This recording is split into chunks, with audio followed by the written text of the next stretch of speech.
Parasitas. O que são, como nós nos contaminamos, quais sintomas e problemas eles podem gerar no nosso organismo e como que a gente faz para eliminar eles do nosso organismo.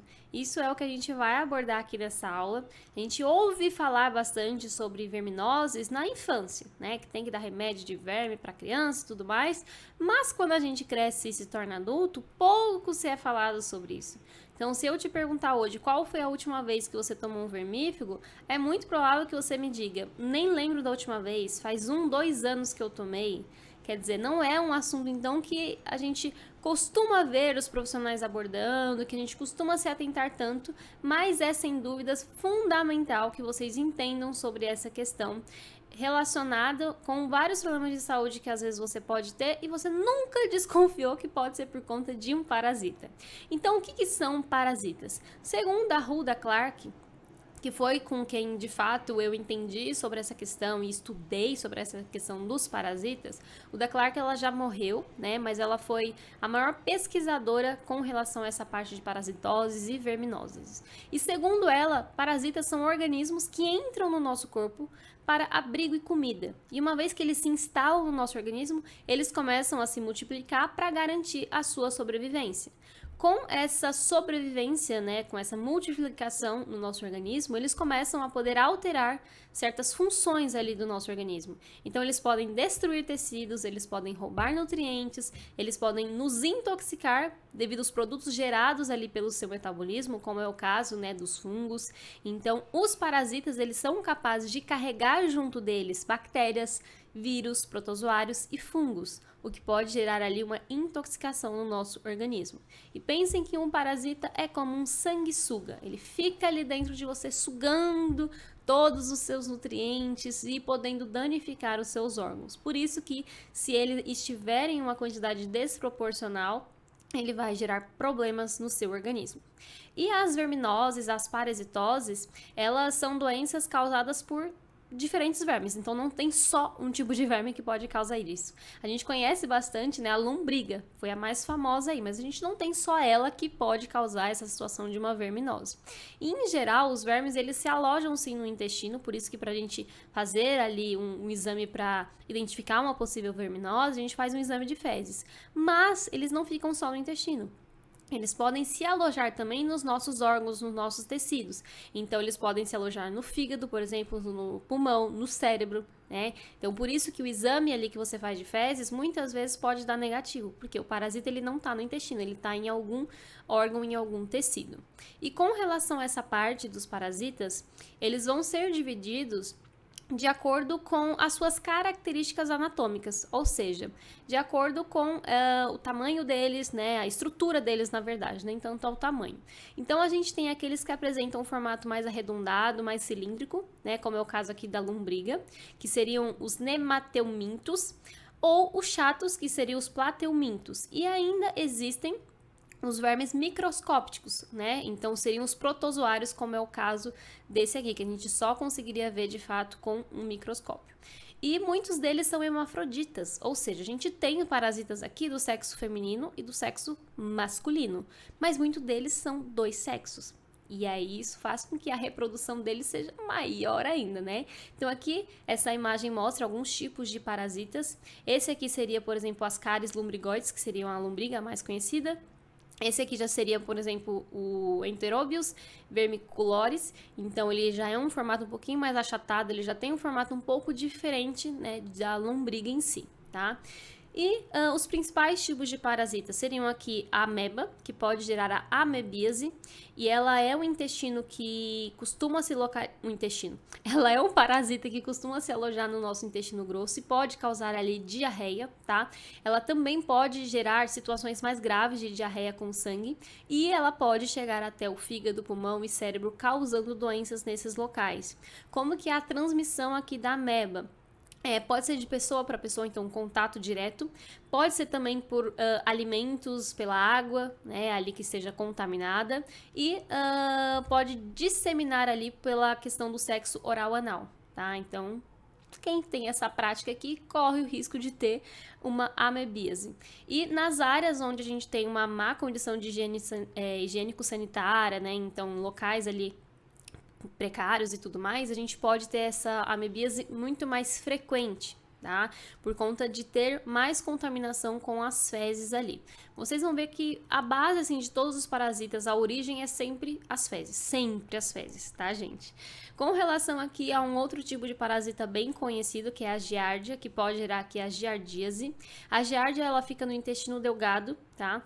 E ela pode acabar, assim, se espalhando, né, por todo o intestino, e isso impedir a absorção dos alimentos, ou seja, pode provocar ali uma má absorção nutricional, isso pode gerar quadros de diarreia crônica, pode gerar quadros ali de anemia, perda de peso por conta disso, e a principal forma de transmissão acontece por alimentos ou água aqui contaminados com cistos desse parasita. E de início pode ser inclusive assintomático, tá? E pode começar a regredir espontaneamente, na pessoa ela vai começar a ter, digamos que uma expulsão desse parasita naturalmente, mas não obrigatoriamente. E quando há sintomas de uma giardia, normalmente a pessoa vai ter bastante dor abdominal e diarreia, tá? Um outro parasita, que é a lombriga, o mais conhecido talvez de todos, ele fica no intestino, também pode passar para o pulmão, e em casos mais graves, ele pode, inclusive, começar a sair pela boca, pelo nariz, quando a pessoa ela tem ali a ingestão de um vermífugo, né, ela faz uma desparasitação, essa pessoa ela começa a expelir vermes por, gente, todos os buracos, começa a sair pelo nariz, pela boca, pelo ouvido, é terrível, tá? Isso é uma situação de realmente, assim, a pessoa estava muito infestada com esse verme. Pode ter, em casos mais graves, uma obstrução do intestino, então talvez você já tenha visto aqueles vídeos, né, que a pessoa posta na internet de um intestino que foi aberto e aí tava saindo um monte de lombriga que parece como se fosse um monte de miojo saindo, gente. É muito, assim, asqueroso de ver.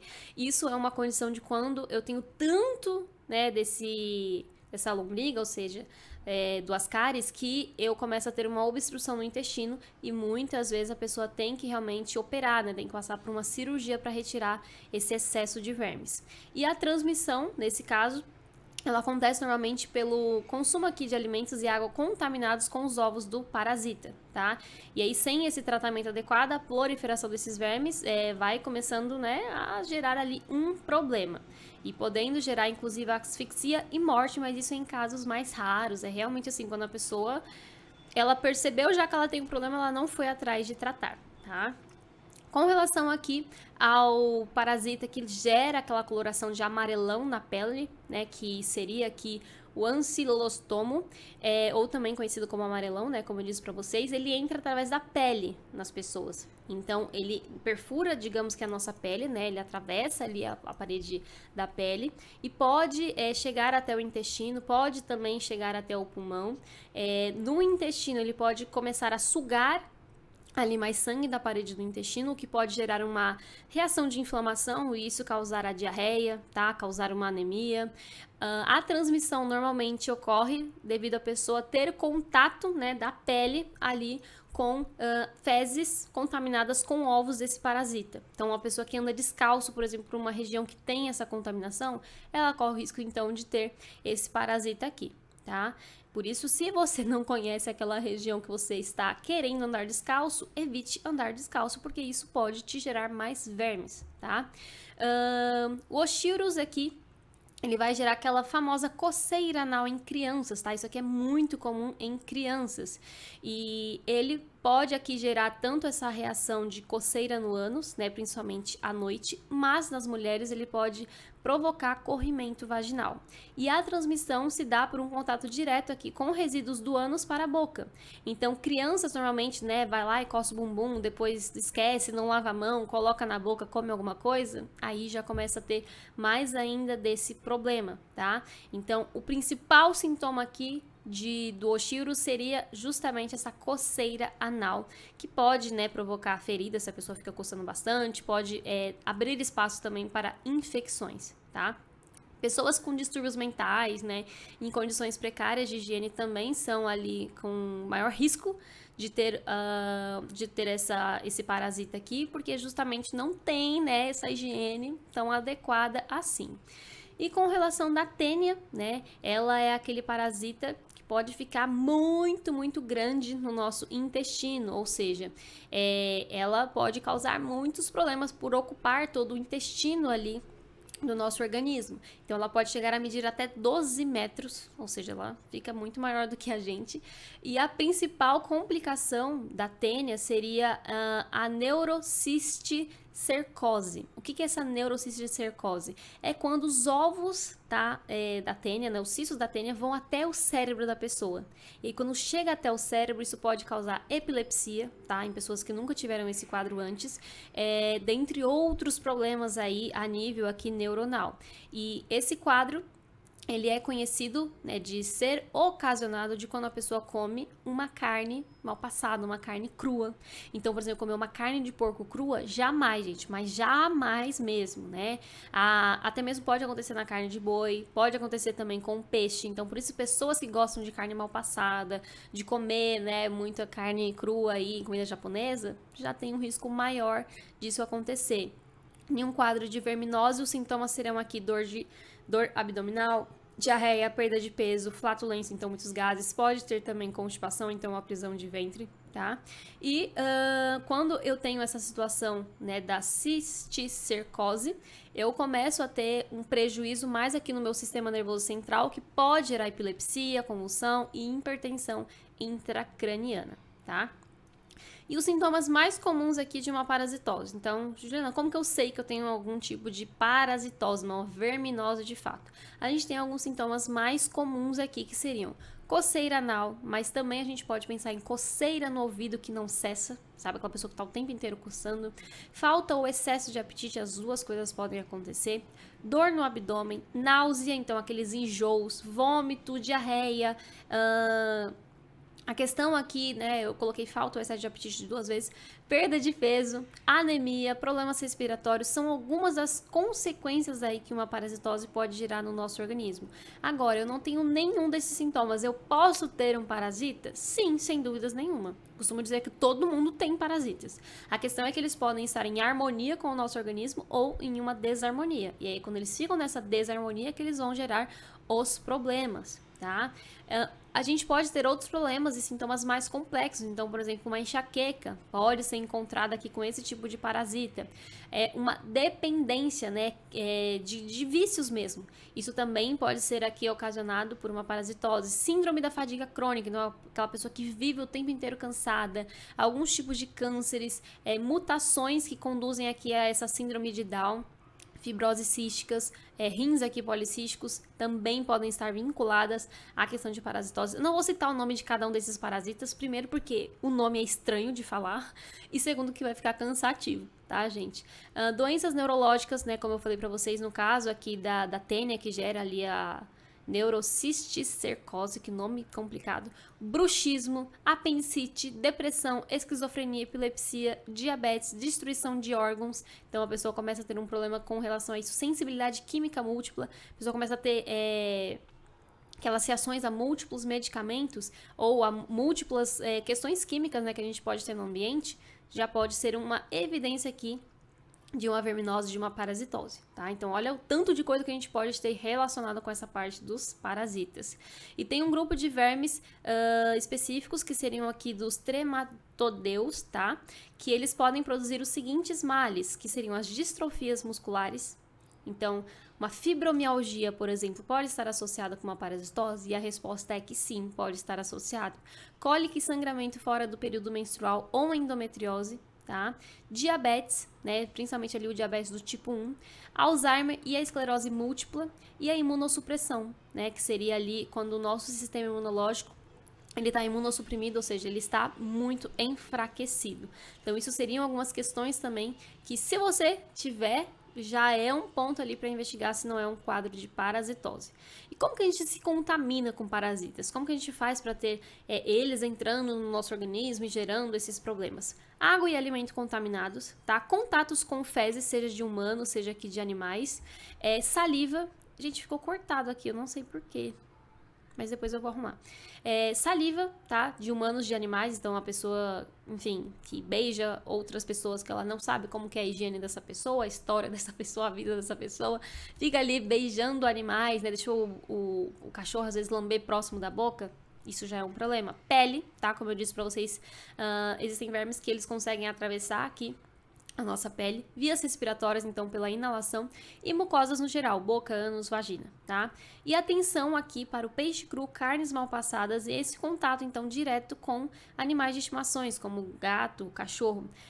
Carne crua, né? No caso do japonês aqui, é muito, muito comum que quem come com alta frequência comida japonesa tenha muitos parasitas no intestino, tá, gente? Porque é uma carne aqui que não foi cozida, ou seja, as chances de ter aqui algum tipo de parasita é muito grande. Uma carne mal passada, né? Uma carne bovina mal passada, também as chances de ter algum tipo de parasita e você acabar consumindo é muito grande. Se você tem um contato direto com cachorro, gato, você dorme com cachorro, você deixa o cachorro, assim, viver em todos os ambientes da casa, né? Você deixa o cachorro lamber próximo da sua boca, dentre outras questões, isso já vai favorecer com que você tenha, então, a presença desses parasitas no seu organismo. Por quê? Animais, gente, eles lambem as partes íntimas, né? Eles lambem ali próximo da região anal, ou seja, da região que eles fazem cocô, então isso já faz essa transmissão, entende? Eles andam na rua, e aí muitos cachorros andam na rua quando eles chegam em casa, não são como nós que tiramos os sapatos. Eles continuam andando pela casa, sobem no sofá, sobem na sua cama. Isso vai gerar ali uma transmissão, entende? Então, se você tem um contato direto com animais assim, a chance de você ter uma parasitose é muito grande. Tá? É muito grande. E como que a gente vai para se prevenir, né, de não ali ter uma parasitose? Lavar muito bem as mãos, tá? Com água e sabão antes de comer e sempre que usar ao banheiro. Evitar saladas cruas de locais que você desconhece a procedência. Então, aquele restaurante que você nunca comeu nele, dá uma evitada em saladas cruas, tá? Porque você não sabe como foi a higienização. Em casa, você lavar muito bem as tábuas de cortes, né? E as áreas de preparação dos alimentos. Então, nunca usar, por exemplo, uma tábua que você usou para cortar uma carne de porco, depois você usa para cortar um tomate. Pelo amor de Deus, não faça isso, tá? Não misturar utensílios e tábuas de cortes usados para carnes cruas com outros alimentos, né? Justamente isso que eu acabei de falar. Não consumir carnes cruas ou mal cozidas, principalmente em locais que você desconhece ali a procedência. Tá?